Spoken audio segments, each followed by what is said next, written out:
Rural Heritage on RFD TV is brought to you by Rural Heritage Magazine, a bi-monthly magazine featuring articles about farming and logging with draft animal power, small-scale diversified family farming and homesteading, and other aspects of our rich rural heritage. Rural Heritage Magazine, borrowing from yesterday to do the work of today. For subscription information, please call 319-362-3027 or order online at www.ruralheritage.com. Hi, I'm Joe Mishka. Welcome to another episode of Rural Heritage TV. Well, I'm Bob Kroeger, an artist and a writer from Cincinnati, and I preserve history via the old barn in both a painting and then an essay about the barn or story, and then some books. And I thank Joe for allowing me to participate in his Rural Heritage program on TV, and thank him also for carrying the book, Stone Barns of America, East of the Mississippi, which will come out this summer. And this painting will be in an online auction for about a dozen historical societies in Ohio and Indiana in the month of November under biddingowl.com. That's a nonprofit site, auction site, and run by the Hocking County Historical Society, which is in Ohio. So this will be available, anybody who wants to purchase it, along with 40 some other ones, which are also from the book. And this particular barn is fascinating because number one, it's stone, and number two, it's in the middle of nowhere in Indiana, and it traces back to 1855. How do we know that? Because, as Joe will show you, there is a date stone that the mason carved into stone in the date, the name of the mason, Anthony Rock, and the builder. So it's a fascinating barn, and stone barns probably could trace back to the emperor of Rome, Trajan, about 100 AD. And why? Because some of his barns were burning down. So he ordered all the barns built with stone. So fast forward to 300 AD, when Rome adopted Christianity as the official religion. And then the pilgrims, the clergy, the monks could travel through the Roman roads to what's now France and also Great Britain. And they built many monasteries throughout that region. And along with the monasteries, there had to be barns because it was an agricultural community. So there are thousands of stone barns still standing from 1300s, 1200, and they're built very well, and they're wonderful because, number one, they're durable, lasted 1,000 years in some cases, and they had crooks inside them. And a crook is an interesting piece of woodwork where they would cut down a huge tree with a curve at the top, and then they would split it in half, saw it right in half, so they'd have two matching curved blades. And they'd put those on the stone walls and form an arch that would support the heavy roof, often stone, sometimes tile or slate. So they've lasted, again, for centuries too.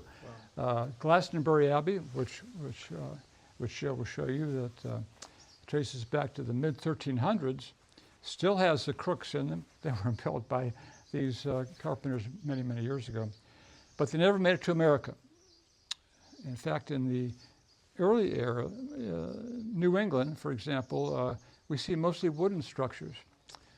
In southeastern Pennsylvania, when William Penn came over in the 1680s, we see stone barns beginning to emerge.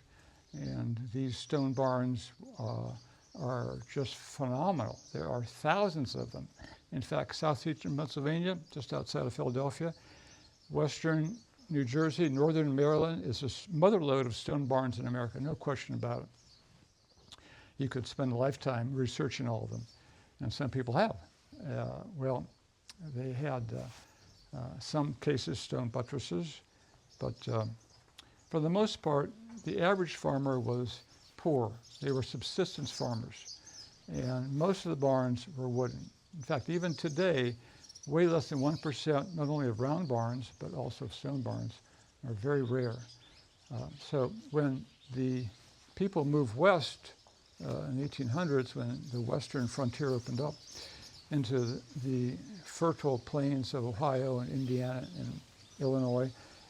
They were looking for cheap land and productive land, and they built wooden barns. Why? Because they were forced. Ohio was a forest, so was Indiana. And this particular barn traces back to 1805, when Zephaniah Lloyd, that's L-L-O-Y-D, a Welsh name, like Lloyd's of London, was born. And I call this essay the Orphan. Why? Because his mother died when he was 3 months old. And he's 5 now, 1810. His dad dies, so he's a true orphan. Lucky for him, his older half-brother, Tubman Wright, adopted him and took him under his wing. And they obviously were in Maryland and were exposed to many stone barns. So 1817, they moved to Indiana, and Tubman farms, and Zephaniah helps them. So then 1824, when Indiana is still Indian territory, it was until 1830, and the Indian Removal Act of 1830 started to move the tribes out west into the reservations. So he moved down to Jefferson County when he was 19 years old in 1824, and he starts to farm. A tenant farmer, he leases some land. 1830, he buys his own plot of 80 acres right here, and has probably a wooden barn, maybe 2. Maybe they burned down, we don't know. But in 1855, he's 50 years old, and obviously very prosperous, enough to hire a stonemason and a carpenter and erect this huge barn, which is 70 by 60 feet, a huge stone barn for that era. Very productive, and the mason was a character too, and very, very productive. He married the daughter a year later in 1856, and they had 7 children. And so he was pretty good too, and being prosperous. And he also is buried on the family cemetery plot. He was 86 years old, pretty long life in those days. And just a wonderful barn. And the director of the Dayton History Society has put a lot of effort into this, a lot of money into this. And he is preserving a piece of history you just don't see very often, especially in the Midwest. Well, we were actually looking for land, and not to farm, but just to preserve something to just go out and enjoy. And you know, we didn't mind if it was in any kind of conservation easement or whatever. And so I made a couple calls and got a call back, and they said, well, we found some, we didn't find some land, but we found something we thought you'd be interested in. And it was this barn. And she needed somebody to stop the bleeding and start taking care of her. Sure. And so we started, and we are a long way from finishing, but But like you say, you stopped the bleeding. yes. Started. I mean, that's huge. Yeah. What kind of shape is the roof in, and was it when you got it? It was like a sieve. We had, and you can see the damage here. Yeah. So the entire center section of the roof was leaking and badly, and so it was all rotten. Had rotten area in here, and the floor was giving away. So we first of all wanted it covered, so we got it covered.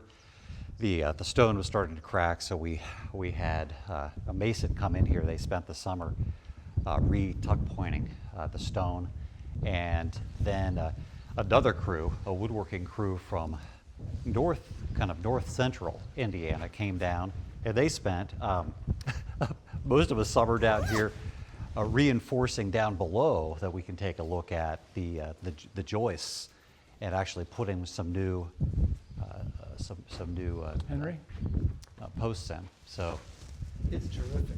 Get Yeah. these things? yeah. So once the roof goes, everything else follows pretty quickly, other than the walls. Got a windlass. That's right. That's The roof right. is probably the They most would important thing. hoist things up. So, and when we first found her, she was just filled with just junk. Of course. So there was a couple dumpster loads full of trash that we pulled out of here, and then got the roof on, and started shoring everything up. Who wants to tell me what The windlass? yeah, how One, that would work? 2, 3. Well, there are ropes, and they'd hoist up the crops in the haymow, and they would also hoist up livestock for butchering, make it easier. And farmers could not buy those in hardware stores. They didn't sell them in hardware stores. They were all handmade. Some have spokes like a wheel. These are solid. So if they really wanted to use them to get stuff into the next level, next story, Yep. it would have been a little bit higher, I would think. You know what I mean? That's what we kind of feel, the flooring in this floor. section is thicker. Right, And so being able to come in one door and drive right through, right. the gentleman that we bought it from thought that, he said when he was a kid, and he has since passed away, so when he was a kid, probably in the 40s, he said the entire lower level of this barn was filled with rolling stock, horse-drawn carriages and wagons. Oh, okay. And, All right. so he always thought that these hoists were used to lift up the backs of those wagons, Yeah. and be able to put new axles, wheels, that kind of thing on them. But Could be too, yep. And perhaps also to unload them. They would often, they would set up systems to where they would tip the wagon. Right. So they could unload it. Boy, this is wonderful. It's hard to tell. So we think this is the threshing floor, but it's not quite as, typically there would be a wall there. Maybe there was. And so the granary was for bagged grain. Or it would be more tongue and groove kind of a wall if they were throwing loose grain in. I don't know, or it's just or it's just hay and straw. They've got a way to throw it down below here, with this chute. So livestock is down below and they're throwing it down to Uh-huh. a spot where they would then distribute it to the cattle. Because you've got a fair amount of Cribbing. animal damage here Yeah. from somebody gnawing on it. Right.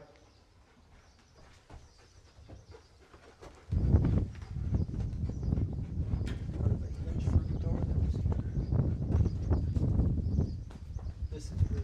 They'd have some wonderful wooden hinges over this way. Oh, really? Yeah, My goodness. yeah. So we were excited to see that. Absolutely. That is wonderful. Yeah.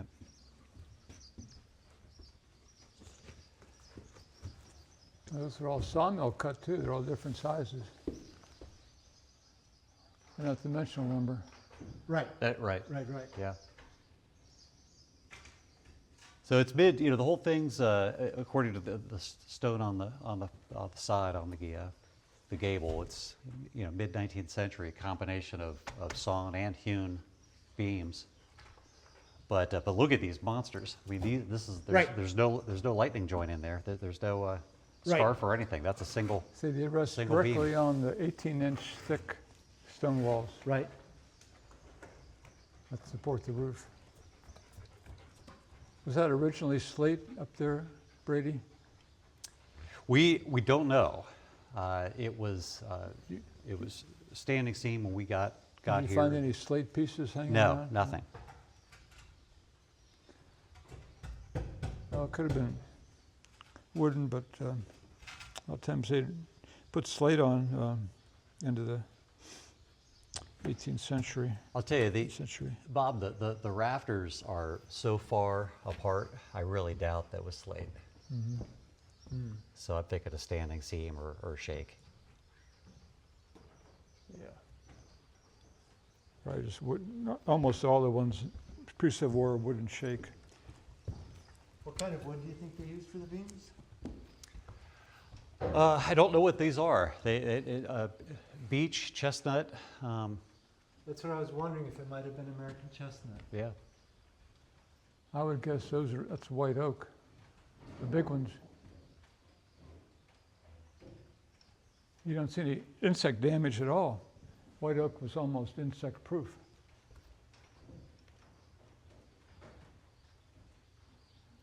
Isn't that amazing? Think of all the insects that have been around here, and you don't see any holes up there. It's almost like cement. Yeah, once, yeah, you know, of course, once they dry out, the bugs are looking for moisture. So it's, Right. So they would have coiled a rope on the spindle, for lack of a better word. I'm sure that there's a better word. And then hooked it to an animal, perhaps, which would walk forward and turn the spindle to lift up what was on there. Yeah. that's, I would, I'd love to see it in action. I really don't know. You know, they're set up in dual Right. dual Two formation. sets of four. Yeah. Right. That's fascinating. Huh.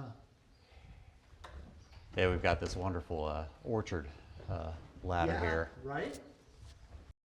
What is your intent? What is the... Well, we keep going back and forth with different ideas, but you know, she wants to be a barn, right? You know, trying to, she wants to breathe and stay dry, and so we want to, you know, just clean it up best we can and make sure again that we've stopped the bleeding and So you're looking at restoration and preserving. Right? yeah, preservation of it. Not Yeah. repurposing. Not really an adaptive reuse of any kind that we've thought of at this point. Yeah. And she's so remote, I don't know what that repurposing would be, right? So you know, it really is kind of one of these icons out in the middle of this landscape that fits in so well and is so unique.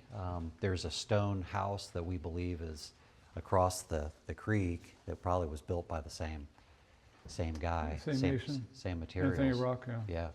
Yeah, It's standing? it is standing. Yeah. People live in it? Yes. Wow, that's Yep. great. Yep. But There was a house here.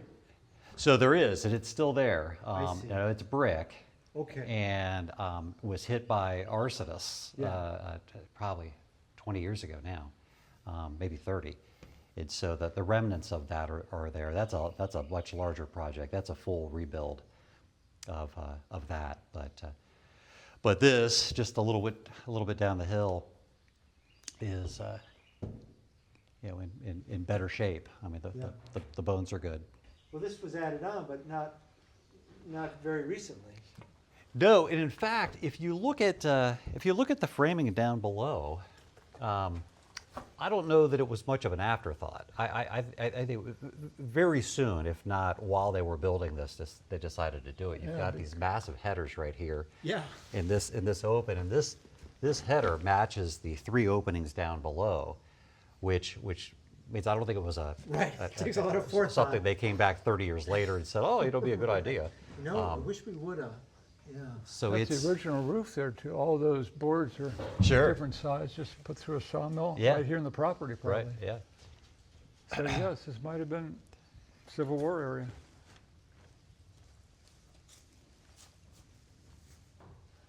What a header, huh? That's a piece of lumber and a half. Yeah. How much does that weigh? 300 pounds? Imagine, try and get it up there. Yeah, the carpenter did a good job too. So when we acquired the property, this was wide open, and so all the siding had been removed, other than what remains here. And so we just had when they were doing the framing downstairs down below, we just had them throw this galvanized up just to contain it. Stone Barns of America. This was a nationwide project, first one of its kind. But it was so big, the publisher, Acclaim Press, decided to split it in half to avoid having too high a price on the book. So this first volume is East of the Mississippi.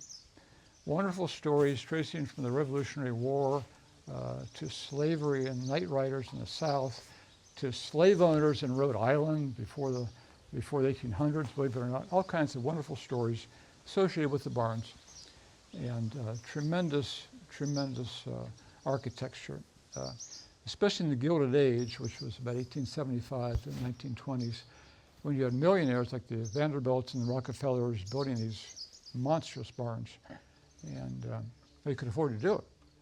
But some people, like Zephaniah Lloyd, weren't zillionaires, and they still did it.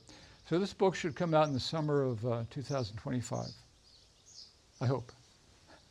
And then the next one?